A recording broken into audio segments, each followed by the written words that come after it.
തേൻകണി യാത്രയുടെ അവസാന ദിനം കേക്കച്ചൻ കാണിച്ച പണി കാണുക. കോൺഗ്രസിലെ മിടുക്കന്മാരായ യുവനേതാക്കളെ തേൻകണിയിൽപ്പെടുത്തി ഒതുക്കിയിട്ട് ഇതാണ് പുതുയുഗം, പുതുയുഗ യാത്ര എന്നും പറഞ്ഞ് നമ്മുടെ കേക്കച്ചൻ സവാരി ആരംഭിച്ചിട്ട് നമുക്കറിയാം, ഇക്കഴിഞ്ഞ ഫെബ്രുവരി 6-ാം തീയതി കാസർഗോഡ് നിന്നും തുടങ്ങിയ തേൻകണി യാത്ര ഇന്ന് വൈകിട്ട് പുത്തരിക്കണ്ടം മൈതാനിയിൽ അവസാനിക്കുകയാണ്. 25 ദിവസം 121 സമ്മേളനങ്ങൾ നടത്തിയെന്നാണ് നെട്ടൂർ കേക്കച്ചൻ അവകാശപ്പെടുന്നത്. അപ്പോൾ ഉയരുന്ന ചോദ്യം, ഈ 25 ദിവസം ഈ 121 സമ്മേളനങ്ങൾ നടത്തിയത് കൊണ്ട് എന്ത് നേട്ടം കോൺഗ്രസ് പ്രസ്ഥാനത്തിനുണ്ടായി, UDF-നുണ്ടായി, ഈ കേരള സമൂഹത്തിനുണ്ടായി? ഒന്നുമുണ്ടായില്ല. ഒരു പുതുയുഗ പിറവി അറിയിച്ചുകൊണ്ടാണത്രേ നെട്ടൂരിലെ ഈ പഴയ മണി ചെയിൻ ടിപ്പുകാരൻ സവാരിഗിരി നടത്തുന്നത്. എന്ത് പുതുയുഗമാണ്? ഈ തേൻകണി വീരൻ എന്ത് സന്ദേശമാണ് ജനങ്ങൾക്ക് നൽകുന്നത്? രാഹുലിനെ പോലെയുള്ള മിടുക്കന്മാരായ യുവനേതാക്കന്മാരെ തേൻകണിയിൽപ്പെടുത്തി പിണറായിക്ക് 3-ാം തുടർഭരണം ഒരുക്കുവാനുള്ള അവസരമുണ്ടാക്കി കൊടുത്ത് BJPക്ക് കേരളത്തിൽ പരമാവധി വേരുറപ്പിക്കുവാനുള്ള അവസരമുണ്ടാക്കി കൊടുത്ത് പുതുയുഗ പിറവിയാണ് പോലും. ഇതാണത്രേ പുതുയുഗ പിറവി. ഈ നെട്ടൂർ കേക്കച്ചനെ ചുമക്കുവാൻ അടിമകൾ കാത്തു നിൽക്കുകയാണത്രേ തിരുവനന്തപുരത്ത്. ജവാനൊക്കെ മേടിച്ചു കൊടുത്ത് അവന്മാരുടെ ബോധം കളഞ്ഞ് മാടുപോലെ കുറെ എണ്ണത്തിനെ ഇന്ന് കേക്കച്ചനെ ചുമന്നു കൊണ്ടുപോകുവാൻ തയ്യാറാക്കി സെക്രട്ടേറിയറ്റിന്റെ പിൻവശത്ത് നിർത്തിയിട്ടുണ്ട്. ഈ അവസാന നിമിഷം നെട്ടൂർ കേക്കച്ചന്റെ ഈ തേൻകണി യാത്രയുടെ സമാപന ദിവസം ഇയാൾ കാണിച്ച കന്നന്തിരിവ് കാണുക. ഇന്ന് നമുക്കറിയാം, രാഹുൽ ഗാന്ധി ഈ തേൻകണി യാത്രയുടെ സമാപനത്തിന് എത്തുന്നുണ്ട്. അതുപോലെ രാഹുൽ ഗാന്ധിയുടെ പര്യടനം പല സ്ഥലങ്ങളിൽ നടക്കുന്നുണ്ട്. ആ സമയത്ത് രാഹുൽ മാങ്കുട്ടത്തിലുമായി ബന്ധപ്പെട്ട വിഷയം ഇപ്പോഴും കേരളത്തിൽ ആളിക്കത്തുകയാണ്. മാധ്യമങ്ങളിലെല്ലാം ചൂടുള്ള വാർത്തകളായി അത് പോകുന്നു എന്ന് വരുത്തി തീർക്കുവാൻ ഈ നെട്ടൂർ കേക്കച്ചൻ കാണിച്ച പണി കാണുക. ഇവന്റെ അച്ചാരം വാങ്ങി PR പണി ചെയ്യുന്ന ഏഷ്യാനെറ്റ്, 24, മീഡിയ 1, ന്യൂസ് 18, 24 ചാനലുകൾ ഇന്നലെ മുതൽ നിങ്ങൾ ശ്രദ്ധിച്ചു കാണും, ദിവസങ്ങൾക്ക് ശേഷം വീണ്ടും രാഹുൽ വിഷയം അനക്കി തുടങ്ങി. 1-ാം പരാതിക്കാരി സുപ്രീം കോടതിയെ സമീപിച്ചു. ഹൈക്കോടതിയിൽ മിനി ട്രയൽ നടത്തുവാൻ പാടില്ലാത്തതാണ്, അപ്രകാരം നടത്തി. അതുപോലെ രാഹുൽ മാങ്കൂട്ടം സാമൂഹിക വിരുദ്ധ സംഘടനകളിൽ അംഗമാണ്, ഒരു സൈക്കോപാത്താണ് എന്നൊക്കെ തരത്തിലുള്ള കാര്യങ്ങൾ കാണിച്ചുകൊണ്ട് സുപ്രീം കോടതിയെ സമീപിച്ചു എന്ന് പറഞ്ഞാണ് വാർത്തകൾ കൊടുത്തുകൊണ്ടിരിക്കുന്നത്. അതുപോലെ ഇന്ന് മുട്ടിൽ മരമുറി കൊള്ളക്കാരന്മാരുടെ മൊട്ട അരുൺ രാവിലെ തൊട്ട് പറയുന്നത്, രാഹുലിനെതിരെ 2-ാം പരാതിക്കാരി കോടതിയെ സമീപിച്ചു, തന്നെ ഫോണിൽ വിളിച്ചു, അതുകൊണ്ട് ജാമ്യം റദ്ദാക്കണം എന്ന് പറഞ്ഞ് കോടതിയെ സമീപിച്ചു എന്ന് പറഞ്ഞ് മൊട്ട അരുൺ ഒരു സൈഡിൽ കൂടി. നമുക്കറിയാം, ഈ മെനകെട്ടവന്മാർ തന്നെയാണ് രാഹുൽ വിഷയം കഴിഞ്ഞ 5 മാസം മുമ്പ് കൊളുത്തിവിട്ടത്. ഇവന്മാർ തന്നെയാണ് VD സതീശന്റെ പണം വാങ്ങി തിന്നുകൊണ്ടാണ് ഇപ്രകാരമുള്ള അപഖ്യാതികൾ പടച്ചുവിട്ടത്. ആ തുടക്കത്തിൽ ആളുകൾ ആകാംക്ഷാഭരിതരായ ആ വാർത്തകൾ കണ്ടെങ്കിലും ഇന്ന് ഇവന്മാരുടെ അവസ്ഥ കാണുക. സത്യം പറഞ്ഞാൽ ഇത്രയും ചാനലുകൾ, ഏഷ്യനെറ്റിൽ സുരേഷ് നിന്ന് ഈ വാർത്ത പറഞ്ഞപ്പോൾ, മുട്ടിൽ മരമുറി കൊള്ളക്കാരന്മാരുടെ മൊട്ടായരോൺ ഈ വാർത്ത വായിച്ചപ്പോൾ, ഇത്രയും മണിക്കൂർ കഴിഞ്ഞപ്പോഴും എത്ര പേർ കണ്ടു? നാമമാത്രമായ ആൾക്കാർ മാത്രമാണ് കണ്ടേക്കുന്നത്. അതിൻ്റെ അടിയിൽ പച്ചത്തെറിയാണ് ഇവന്മാരെ വിളിച്ചിരിക്കുന്നത്. അതിൽ നിന്ന് തന്നെ കേരള ജനതയ്ക്ക് കാര്യങ്ങളെല്ലാം മനസ്സിലായി. ഇവന്മാരെ, ഇത്തരം വ്യാജ വാർത്തകളുമായി വരുന്നവരെ അറപ്പോടും വെറുപ്പോടും കൂടെയാണ് കേരളത്തിലെ ജനങ്ങൾ നോക്കിക്കാണുന്നത് എന്നതിൻ്റെ ഉത്തമ ഉദാഹരണമാണ്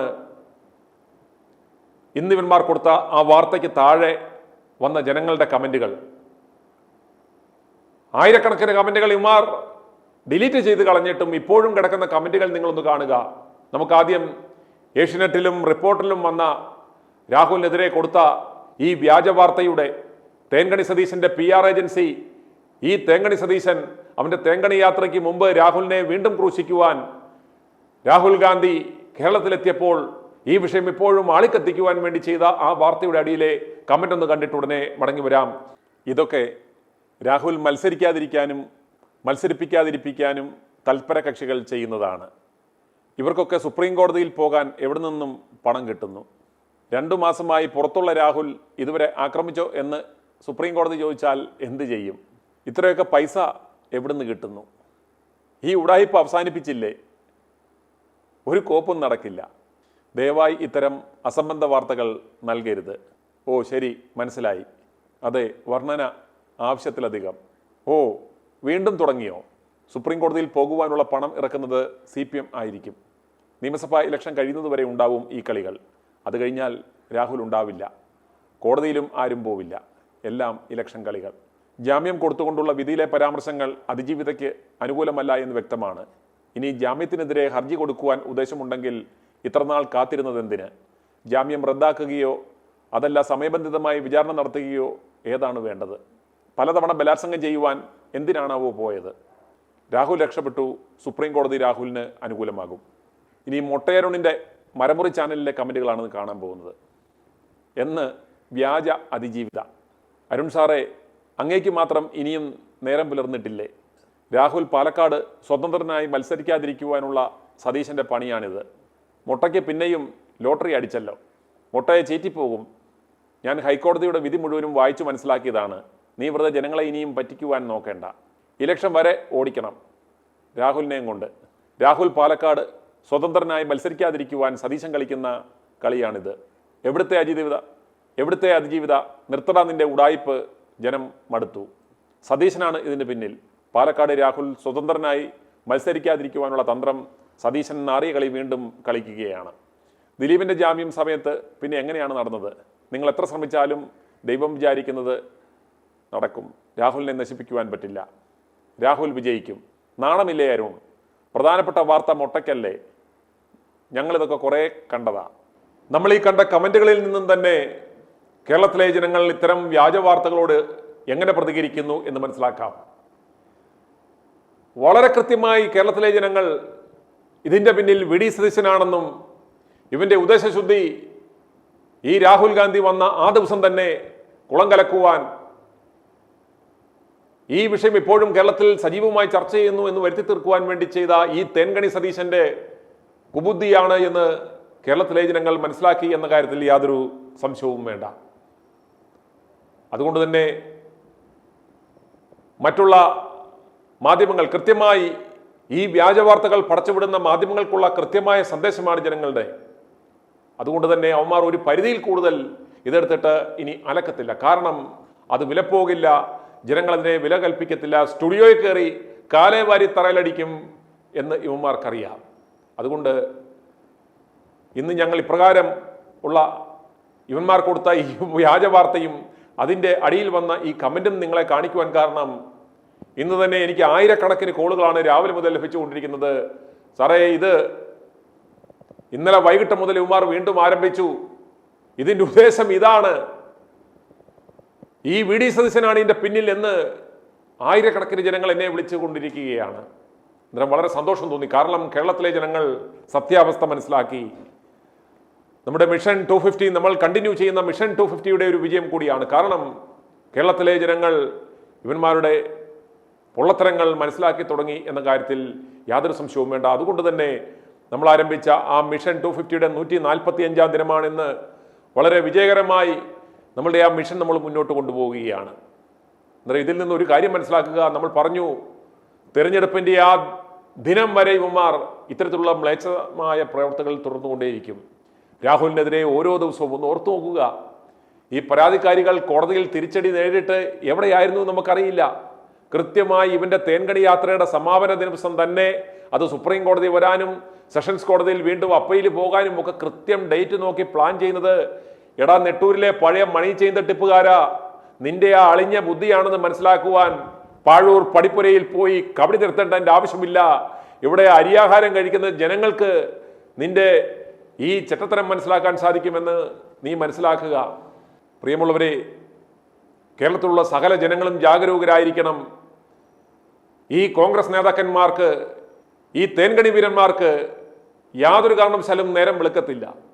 കാരണം അവന്മാർ രാഹുലിനെ എങ്ങനെയെങ്കിലും ഒഴിവാക്കണം. ഈ വരുന്ന നിയമസഭാ തെരഞ്ഞെടുപ്പിൽ അയാൾക്ക് സീറ്റ് കൊടുക്കത്തില്ല, മത്സരിപ്പിക്കത്തില്ല, പാർട്ടിയിൽ അംഗത്വം കൊടുക്കത്തില്ല എന്ന വാശിയിലാണ് പോകുന്നതെന്ന് നമ്മൾ മനസ്സിലാക്കുക. അതുകൊണ്ട് തന്നെ രാഹുൽ ഇല്ലാത്ത കോൺഗ്രസ് ഞങ്ങൾക്ക് വേണ്ട എന്ന ആ സ്ലോഗൻ ഉയർത്തി ഈ വരാൻ പോകുന്ന നിയമസഭാ തെരഞ്ഞെടുപ്പിൽ ഈ അഹന്ത പിടിച്ചവന്മാരെ, ഈ തേൻകണി വീരന്മാരെ, ഈ ചരിത്ര പ്രസംഗം നടത്തുന്ന ഈ സർട്ടിഫൈഡ് ആഭാസന്മാരെ കൃത്യമായി തോൽപ്പിക്കുക എന്ന ബാധ്യത ഈ കേരളത്തിലെ സാധാരണ ജനങ്ങളുടേതാണ്. ഇന്നലെ നമ്മൾ പറഞ്ഞതുപോലെ കേരളത്തിലെ 140 മണ്ഡലങ്ങളിലുമുള്ള 4000 കോൺഗ്രസ്സുകാർ, ഓരോ മണ്ഡലത്തിലെയും 4000 കോൺഗ്രസ്സുകാർ ഈ തീരുമാനമെടുത്താൽ മതി. ഞാനും എൻ്റെ കുടുംബവും ഞാനുമായി ബന്ധപ്പെട്ട ഒരാളും ഈ തേൻകണി സതീശൻ വിഭാവനം ചെയ്യുന്ന ആ നാറിയ തേൻകണി പുതുയുഗത്തിന് തലവെച്ചു കൊടുക്കത്തില്ല. ഇപ്രകാരം ഒരു ആഭാസനെ ഞങ്ങൾക്ക് ആവശ്യമില്ല. അതുകൊണ്ട് ഇത്തവണ ഞങ്ങളുടെ വോട്ട് നോട്ടയ്ക്ക് എന്ന് അവർ പ്രതിജ്ഞ എടുത്താൽ ഇവന്മാരുടെ അഹന്ത നമുക്ക് ഒഴിവാക്കാം. i2i News, an eye for truth. i2i News subscribe ചെയ്തിട്ടില്ലാത്തവർ ഇപ്പോൾ തന്നെ സബ്സ്ക്രൈബ് ചെയ്യുക. നോട്ടിഫിക്കേഷൻ ലഭിക്കുവാൻ ബെൽ ബട്ടണും അമർത്തുക.